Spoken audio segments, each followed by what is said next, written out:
안녕하세요. 미신의 왕국입니다. 여러분, 이번 영상의 주제는요, 사주의 신살과 관련된 내용이 되는데 바로 괴강살에 대해서 말씀을 드리겠습니다. 제가 웬만하면 사주 신살이라든지 사주 해석에 관한 부분은 영상을 잘 안 만들려고 하는 그런 부분이 있습니다. 왜냐면 괜히 어떤 게 안 좋다 그랬다가 많은 분들이 걱정하실 수 있기 때문에 최대한 자제를 하고 있는데, 얼마 전에 이런 일이 생겼습니다. 제가 공부에 좀 집중을 하고 영상 작업이라든지 아니면 카페라든지 이런 것들에 좀 집중하려고 번호를 한번 바꿨었거든요. 어쨌든 모르는 번호로 전화가 와가지고 받아보니까 저랑 친한 지인께서 전화가 오셨습니다. 나이가 좀 있으신 아주머니셨는데 저한테 부적을 하나 써달라 하시더라고요. 그래서 제가 약간 좀 당황스러워서 부적 같은 거 안 쓴다, 부적 쓸지도 모르고 그런 실력도 안 되고 또 부적이 맞는지 아닌지 모른다, 왜 갑자기 저한테 부적을 써달라고 요청하는지 물어보니까 그 지인 아주머니께서 자주 가시는 점집이 있다고 합니다.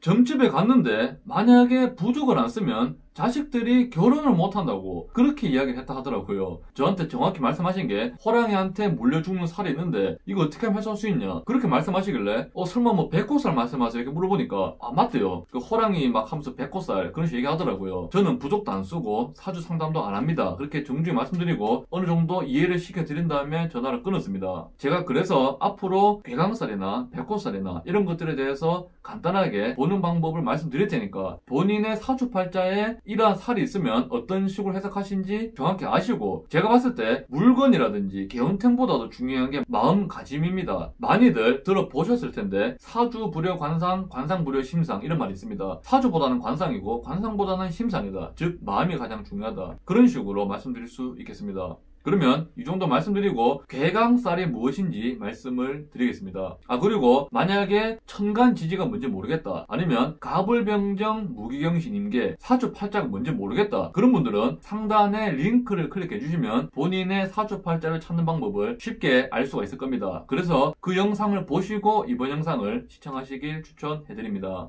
여러분, 제가 앞에 좀 잡설이 길었죠. 제가 진짜 열심히 공부해서 정말 실력이 올라가서 딱 정리를 내리고 싶습니다. 하지만 지금은 연륜도 부족하고 경험도 부족하고 학업도 부족하기 때문에 이 정도로만 말씀드릴 수 없다는 점 양해 부탁드리겠습니다. 괴강살이 무엇일까요? 괴강살은 약간 좀 안 좋게 알려져 있습니다. 예를 들면 여자 팔자에 괴강살이 있으면 남자를 잡아먹을 수도 있고, 혹은 팔자가 너무 드세다, 그리고 남자 팔자에 괴강살이 있으면 아내를 잡아먹는다든지 그런 식으로 굉장히 좀 안 좋게 알려진 그런 신살입니다. 하지만 현대에 와서는 좋게 바라보는 관점도 있고 뭐든지 단점이 있으면 장점도 있는 법입니다. 그래서 괴강살의 장단점에 대해서 말씀드릴 것인데, 괴강살은 일주를 기준으로 찾을 수 있습니다. 일주는 지금 보시면 년, 월, 일, 시가 되어 있습니다. 여기서 이쪽 부분이 일주라 그러는데, 만약에 본인이 태어난 일주가 임진,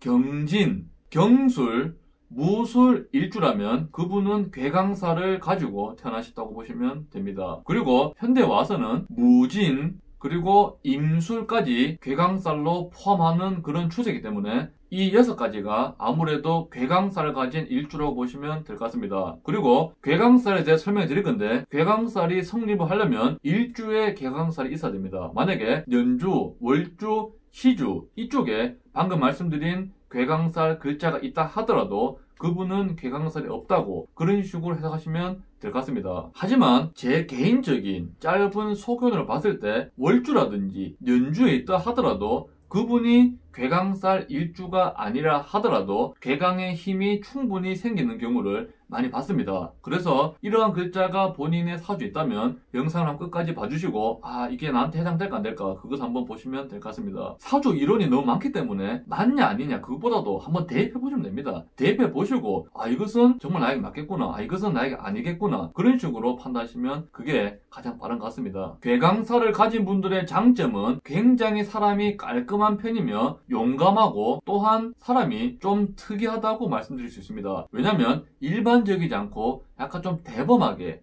그렇게 알려져 있거든요. 그리고 굉장히 추진력도 좋으면 사람이 순할 땐 순한데 화가 나면 정말 좀 무서운 그런 성질이 있다고 말씀드릴 수 있는데 어떤 무리에서도 우두머리가 될 수 있습니다. 이런 분들 있잖아요. 용의 꼬리가 될 바에는 뱀의 머리가 되겠다. 그런 식으로 남 밑에 있는 것을 좀 못하는 본능적으로 좀 싫어하는 그런 성향이 많으시고 그리고 개인 사업을 하신다든지 그런 곳에 좀 유리한 그런 성질을 가지고 있습니다. 하지만 장점은 이 정도 말씀드리고 단점이라고 하면 굉장히 허세가 심하고 허풍이 심하다 알려져 있으며 사람이 좀 이기적이다 그렇게 알려져 있습니다. 그리고 사람이 좀 기고만장하면 지는 것을 아주 싫어하고 고집이 완전히 장난이 아니다 그렇게 알려져 있습니다. 여러분 제가 지금 괴강살의 장점과 단점을 좀 순화시켜서 말씀드렸는데 보다 더 괴강살이 어떤 식으로 독하게 알려져 있냐면요. 만약에 여자 팔자에 괴강살이 있으면 남편이 단명할 수도 있고 혹은 자식이 단명할 수도 있다. 그런 식으로 알려져 있고 남자 팔자에 괴강살이 있다 하더라도 자식이라든지 혹은 아내라든지 그런 분들을 일찍 잃을 수도 있다. 그런 식으로 굉장히 흉하게 알려져 있습니다. 왜 이런 식으로 보는지 아주 짤막하게 말씀드리자면 경술일주를 예를 들어 드리면 괴강살은 형충파해를 굉장히 싫어합니다. 만약에 경술일주 여성분이 계신데 술토 즉 지장간이 형충파해를 당했다. 그러면 그 여성분의 남편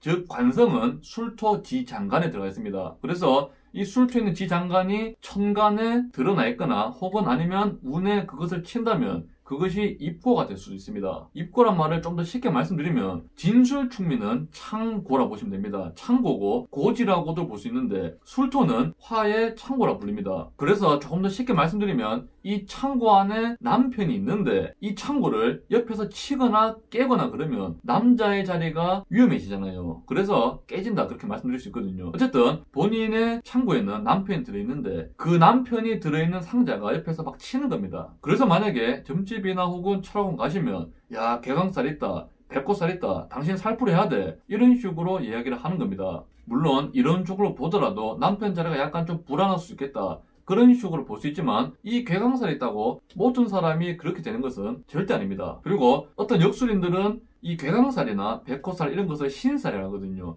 신살 자체를 부정하시는 분들도 아주 많으십니다. 그래서 재미로만 들어보시고 아 내가 괴강살이 있는데 그래서 조심해야겠구나 이 정도만 들으시면 되지 아 괴강살 있다고 백호살 있다고 정말 오래 못 사는지 아니면 내가 정말 팍팍하게 사는지 그런 식으로는 생각하실 필요가 전혀 없습니다. 애초에 괴강살, 백호살 아니면 홍염살, 도화살 이런 것들이 다 들어맞았더라면 신살로서 사주는 끝이 나야 됩니다. 이 신살 말고 다른 이론이 나오면 안 됩니다. 신살이 어느 부분에서는 오류가 발생하고 어떤 부분에서는 굉장히 왜곡이 되었기 때문에 그것을 보완하려고 다른 이론들이 나오고 그것 때문에 여러 가지 학파가 생기면서 그것 때문에 정부에 혼선이 생기고 또한 그 혼선의 불안감을 조장해서 또 돈을 버는 분들도 생기고 그렇게 되는 겁니다. 그래서 괴강살이 있으면 어떤 사업을 하더라도 굉장히 크게 발복할 수도 있는 게 괴강살이라고 할 수 있습니다. 그래서 신강한 사람이라든지 아니면 신왕한 사람이라든지 그런 분들은 오히려 괴강살이 유리하다 할 수 있습니다. 만약에 대운이나 세운의